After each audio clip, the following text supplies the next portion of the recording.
নমস্কাৰ বন্ধুসকল, আকৌ স্বাগতম জনাইছোঁ অৰ্জুন নেক্সট চেনেলটোলৈ। তো বন্ধুসকল, আজি প্ৰশ্ন থাকিব ভাৰতীয় ৰেলৱে সেৱাৰ কিছুমান কথা। এইবোৰ প্ৰশ্ন প্ৰায় বহুতবাৰ ৰিপিট হৈছে। সেইবোৰ প্ৰশ্ন মই বিচাৰি ওলাইছোঁ।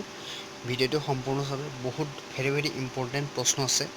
মাত্ৰ 10টাহে প্ৰশ্ন আছে ৰেলৰ বিষয়ে জানিবলগীয়া কথা, যিহেতুকে RRB গ্ৰুপ ডি আৰু LPত পৰীক্ষা দিবহে, আৰু এইবোৰ চিলেবাছত অন্তৰ্ভুক্ত কৰা হৈছে। আপুনি যদি ৰেলৰ বিষয়ে নাজানে তেনেহ'লে কেনেকৈ পৰীক্ষা দিব। তো মই ইয়াতে ৰেলৰ বহুত ভাল প্ৰশ্ন আছে। আশা কৰিছোঁ ভিডিঅ'টো সম্পূৰ্ণ চাব। আৰু যিসকলে মোৰ চেনেলটো ছাবস্ক্ৰাইব কৰিছে তেওঁলোকক বহুত ধন্যবাদ। তেওঁলোকৰ সহযোগিতাই ইমান দূৰলৈ আহিব পাৰিছোঁ। আৰু যিসকলে চেনেলটো নতুনকৈ ভিজিট কৰিছে, ছাবস্ক্ৰাইব লিখা জেগাত প্ৰেছ কৰক। তলত লিখা আছে ছাবস্ক্ৰাইব, ৰঙা জেগাত প্ৰেছ কৰি দিয়ক আৰু ঘণ্টা বটনটো বজাই দিয়ক। আৰু মই এনেকুৱা ধৰণৰ ভিডিঅ' আগতেও বনাইছোঁ। তো মই ডিছক্ৰিপশ্যন দি দিম, আপুনি তাৰ পৰা চাই ল'ব পাৰিব। আৰু ভিডিঅ'টো ভাল লাগিলে নিশ্চয় লাইক কৰিব। তো বলকচোন আজিৰ এই ভিডিঅ'টো ষ্টাৰ্ট কৰোঁ। এনেকুৱা প্ৰশ্ন প্ৰায় আপোনাৰ 15-20 বাৰমান ৰিপিট হৈছে, মানে বাৰে আহি থাকে। তেনেকুৱা ধৰণৰ মই প্ৰশ্ন আজি বিচাৰি ওলাইছোঁ। আশা কৰিছোঁ ভিডিঅ'টো সম্পূৰ্ণ চাব, আৰু ভিডিঅ'টো ভাল লাগিলে নিশ্চয় লাইক কৰিব আৰু পাৰিলে বন্ধুবৰ্গৰ লগত শ্বেয়াৰ কৰিব। তো বলক ষ্টাৰ্ট কৰোঁ। 1 নম্বৰ প্ৰশ্নটো হৈছে পৃথিৱীৰ কোন স্থানত আটাইতকৈ ডাঙৰ ৰেলৱে স্থান আছে? বহুত ইম্পৰ্টেণ্ট প্ৰশ্ন এইটো, ভেৰি ইম্পৰ্টেণ্ট। পৃথিৱীৰ কোন স্থানত আটাইতকৈ ডাঙৰ ৰেলৱে স্থান আছে? অপশ্যনবোৰ দেখুৱাই দিছোঁ, ভালদৰে চাই ল'ব অপশ্যনবোৰ। উত্তৰটো মই কৈ দিছোঁ আপোনাক। উত্তৰটো হ'ব আপোনাৰ ডি নম্বৰ আমেৰিকা। উত্তৰটো মই টিক মাৰ্ক কৰি দি আছোঁ। এইটো হ'ল আপোনাৰ 1 নম্বৰ প্ৰশ্নৰ উত্তৰ। তো বলক দেৰি নকৰি 2 নম্বৰলৈ যাওঁ এতিয়া। 2 নম্বৰ প্ৰশ্নটো হৈছে ভাৰতত প্ৰথমবাৰৰ বাবে কোন চনত ৰেলগাড়ী চলিছিল? বহুত ইম্পৰ্টেণ্ট। প্ৰায় 10টা প্ৰশ্ন আছে, 10টা ইম্পৰ্টেণ্ট আছে। ভিডিঅ'টো সম্পূৰ্ণ চাই যাব।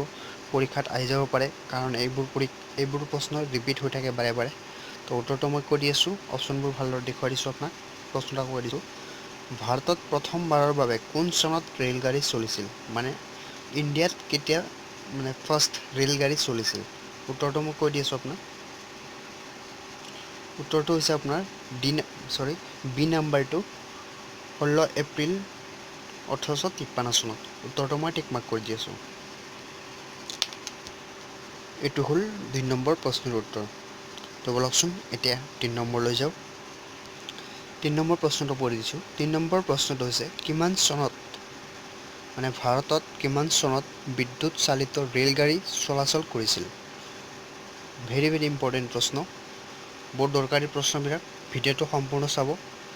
উত্তৰটো মই কৈ দি আছোঁ আপোনাক। প্ৰশ্নটো অলপ অপশ্যনবোৰ ভালদৰে দেখুৱাইছোঁ, অলপ চাই ল'ব ভালদৰে। স্পেলিংবিলাক ভুল হৈ যাব পাৰে, নাজানো আৰু অলপ চলপ জানো। স্পেলিং ভুল হ'লে ক্ষমা কৰিব লিখাত। 3 নম্বৰ প্ৰশ্নৰ উত্তৰটো মই কৈ দি আছোঁ।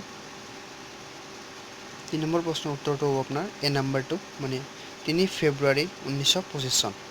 উত্তৰটো মই টিক মাৰ্ক কৰি দি আছোঁ। এইটো হ'ল আপোনাৰ 3 নম্বৰ প্ৰশ্নৰ উত্তৰ। 3 ফেব্ৰুৱাৰী স্পেলিংটো হৈছে চাগে। এইটো হ'ল 3 ফেব্ৰুৱাৰী 1925। তো বলক এতিয়া 4 নম্বৰলৈ যাওক। 4 নম্বৰ প্ৰশ্নটো হৈছে আপোনাৰ ভাৰতীয় ৰেলৱে অধিনিগম কেতিয়া স্থাপন কৰা হৈছিল? বহুত ইম্পৰ্টেণ্ট প্ৰশ্ন আছে। ভিডিঅ'টো সম্পূৰ্ণ চাই যাব, বাৰে কোৱা হৈছে।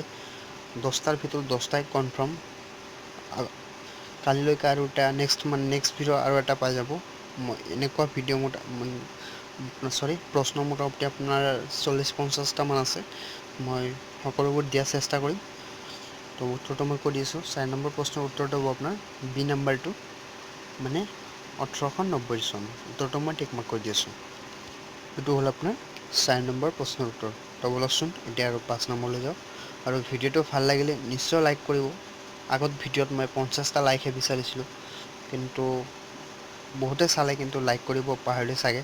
এইটো ভিডিঅ'ত আপুনি লাইক কৰক, আৰু পাৰিলে বন্ধুবৰ্গৰ লগত শ্বেয়াৰ কৰক, যিসকলে RRB গ্ৰুপ ডি আৰু LPত এপ্লাই কৰিছে তেওঁলোকৰো যাতে অলপ মানে ভাল হয় পৰীক্ষাটো। তো বলকচোন এতিয়া 5 নম্বৰলৈ যাওঁ।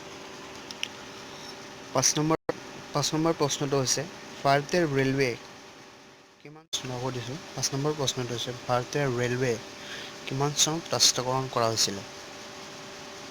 প্ৰশ্নটো অপশ্যনবোৰ দেখুৱাইছোঁ। আপুনি যদি পাৰে উত্তৰটো কমেণ্ট বক্সত জনাই দিব। মই 5 ছেকেণ্ডমান ৰৈ দিছোঁ।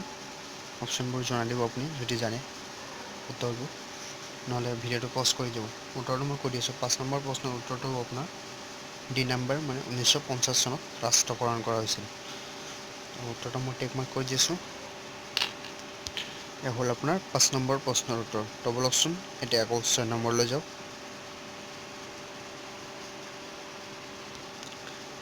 6 নম্বৰ প্ৰশ্নটো বহুত ভেৰি ইম্পৰ্টেণ্ট প্ৰশ্ন। এনেকুৱা প্ৰশ্ন আপোনাৰ বহুতবাৰ আহিছে, কমচে কম 10-15 মান আহিছে। RRB, গ্ৰুপ ডি আৰু LP, মানে ৰেলৱে পৰীক্ষাত সকলোতে আহে এনেকুৱা প্ৰশ্ন।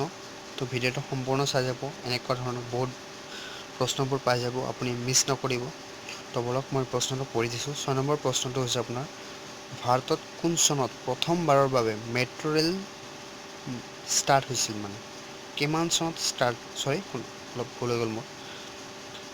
কোন চহৰত মানে কোন চহৰত মানে আপোনাৰ মেট্ৰ' ৰেলটো চলিছিলে? ভেৰি ইম্পৰ্টেণ্ট প্ৰশ্ন হয়তো আপোনাৰ। উত্তৰটো মই কৈ দিছোঁ। যদি আপুনি পাৰে ভিডিঅ'টো পজ কৰি উত্তৰটো লিখি দিব নিশ্চয়। তো উত্তৰটো মই কৈ আছোঁ আপোনাক। 6 নম্বৰ প্ৰশ্নৰ উত্তৰটো হ'ব আপোনাৰ ডি নম্বৰ, মানে কলকাতা। এইটো হ'ল আপোনাৰ 6 নম্বৰ প্ৰশ্নৰ উত্তৰ। উত্তৰটো মই টিক মাৰ্ক কৰি দি আছোঁ। এইটো হ'ল আপোনাৰ 6 নম্বৰ প্ৰশ্নৰ উত্তৰ। তো ভিডিঅ'টো ভাল লাগিলে নিশ্চয় লাইক কৰিব। বাৰে বাৰে কোৱা হৈছে, লাইকটো সম্পূৰ্ণ বিনামূলীয়া আৰু পাৰিলে বন্ধুবৰ্গৰ লগত শ্বেয়াৰ কৰিব যিসকলে RRB, গ্ৰুপ ডি আৰু LPত এপ্লাই কৰিছে। তো বলকচোন এতিয়া আকৌ 7 নম্বৰলৈ যাওঁ। মাত্ৰ 10টাহে প্ৰশ্ন আছে, ভিডিঅ'টো সম্পূৰ্ণ চাই যাব। 7 নম্বৰ প্ৰশ্নটো হৈছে আপোনাৰ 7 নম্বৰ প্ৰশ্নটো ভাৰতৰ আটাইতকৈ বেছি দূৰত্বত যোৱা ৰেলগাড়ীখনৰ নাম। মানে আটাইতকৈ বেছি দূৰত যোৱা ৰেলগাড়ীখনৰ নাম হৈছে আপোনাৰ 4টা অপশ্যন, 3টা দিয়া আছে। আপুনি যদি পাৰে উত্তৰটো ভিডিঅ'টো পজ কৰি নিশ্চয় লিখি দিব যদিহে পাৰে। উত্তৰটো মই কৈ দি আছোঁ আপোনাক। 7 নম্বৰ প্ৰশ্নৰ উত্তৰটো হ'ব আপোনাৰ বি নম্বৰ, বিবেক এক্সপ্ৰেছ। উত্তৰটো মই টিক মাৰ্ক কৰি দি আছোঁ। এইটো হ'ল আপোনাৰ 7 নম্বৰ প্ৰশ্নৰ উত্তৰ। মাত্ৰ 3টাহে প্ৰশ্ন আছে, ভিডিঅ'টো সম্পূৰ্ণ চাই যাব আৰু পাৰিলে লাইক কৰিব আৰু বন্ধুবৰ্গৰ লগত শ্বেয়াৰ কৰিব। আৰু চেনেলটো নতুনকৈ ভিজিট কৰিলে নিশ্চয় ছাবস্ক্ৰাইব লিখা জেগাত প্ৰেছ কৰিব আৰু ঘণ্টা বজনটো বজাই দিব সকলোতকৈ আগতে ভিডিঅ'বোৰ চাবলৈ। তো বলক এতিয়া 8 নম্বৰলৈ যাওঁ। এতিয়া আহি গ'লোঁ আমি 8 নম্বৰলৈ। 8 নম্বৰ প্ৰশ্নটো হৈছে ভাৰতৰ ৰেলৱে বিভাগত কিমানটা তাৰা আছে? তো মই প্ৰশ্নটো ভালদৰে বুজি পোৱা নাই, যিহেতুকে প্ৰশ্নটো দিয়া হৈছে সেইকাৰণে মই আকৌ দি দিলোঁ। অপশ্যনবোৰ দেখুৱাই দিছোঁ। যদি আপুনি পাৰে নিশ্চয় জনাব কমেণ্ট বক্সত ভিডিঅ'টো পজ কৰি। 8 নম্বৰ প্ৰশ্নৰ উত্তৰটো আপোনাৰ এ নম্বৰটো, মানে 17টা আছে। তো উত্তৰটো মই টিক মাৰ্ক কৰি দি আছোঁ। এইটো হ'ল আপোনাৰ 8 নম্বৰ প্ৰশ্নৰ উত্তৰ। তো বলক লাষ্ট মাত্ৰ 2টাহে প্ৰশ্ন আছে, ভিডিঅ'টো সম্পূৰ্ণ চাই যাব, আপোনাৰ বাবে লাভৱান হ'ব। প্ৰশ্নটো পঢ়িছোঁ আকৌ 9 নম্বৰ প্ৰশ্নটো। 9 নম্বৰ প্ৰশ্নটো ভাৰতৰ আটাইতকৈ ডাঙৰ প্লেটফৰ্ম কোনটো? বহুত ইম্পৰ্টেণ্ট প্ৰশ্ন। এনেকুৱা প্ৰশ্ন বাৰে বাৰে আহি থাকে। তো ভিডিঅ'টো সম্পূৰ্ণ চাই যাব, মাত্ৰ এটাহে প্ৰশ্ন আছে লাষ্ট। উত্তৰটো মই কৈ দিছোঁ। অপশ্যনবোৰ দিয়া হৈছে, আপুনি যদি পাৰে নিশ্চয় জনাব কমেণ্ট বক্সত। 9 নম্বৰ প্ৰশ্নৰ উত্তৰটো হ'ব আপোনাৰ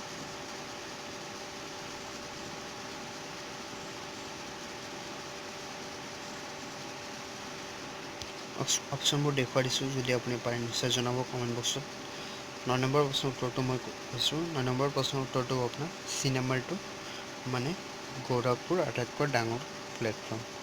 উত্তৰটো মই টিক মাৰ্ক কৰি দিছোঁ।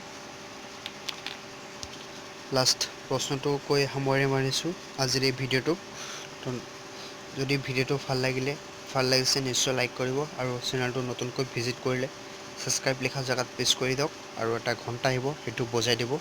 তো মানে সকলোতকৈ আগতীয়াকৈ ভিডিঅ' চাবলৈ। তো 10 নম্বৰ প্ৰশ্নটো কৈ 10 নম্বৰ প্ৰশ্নটো হৈছে আপোনাৰ উত্তৰ পূৰ্বাঞ্চলৰ ৰেলৱে মুখ্য কাৰ্যালয় ক'ত অৱস্থিত। বহুত ইম্পৰ্টেণ্ট প্ৰশ্ন, বহুতে নাজানে তথাপিও দিয়া হৈছে, কাৰণ এনেকুৱা প্ৰশ্ন আহি যাব পাৰে যিহেতুকে ৰেলৰ লগত জড়িত হৈ আছে। উত্তৰটো হ'ব আপোনাৰ, যদি আপুনি জানে নিশ্চয় কমেণ্ট বক্সত জনাব, আৰু যদি নাজানে তেনেহ'লে মই কৈ দি আছোঁ। উত্তৰটো হ'ব আপোনাৰ 2 নম্বৰ দিছোঁ মই নলবাৰী আৰু মালিগাঁও দিছোঁ। উত্তৰটো হ'ব আপোনাৰ মালিগাঁও। তো ভিডিঅ'টো ভাল লাগিলে নিশ্চয় লাইক কৰিব, আৰু থেংক ইউ ফৰ ৱাচিং মাই ভিডিঅ'। মোৰ ভিডিঅ' ছাবস্ক্ৰাইব নাও অৰিজিন টেক চেনেল। শুভৰাত্ৰি, সকলোৱে ভালে থাকক, সুস্থ থাকক।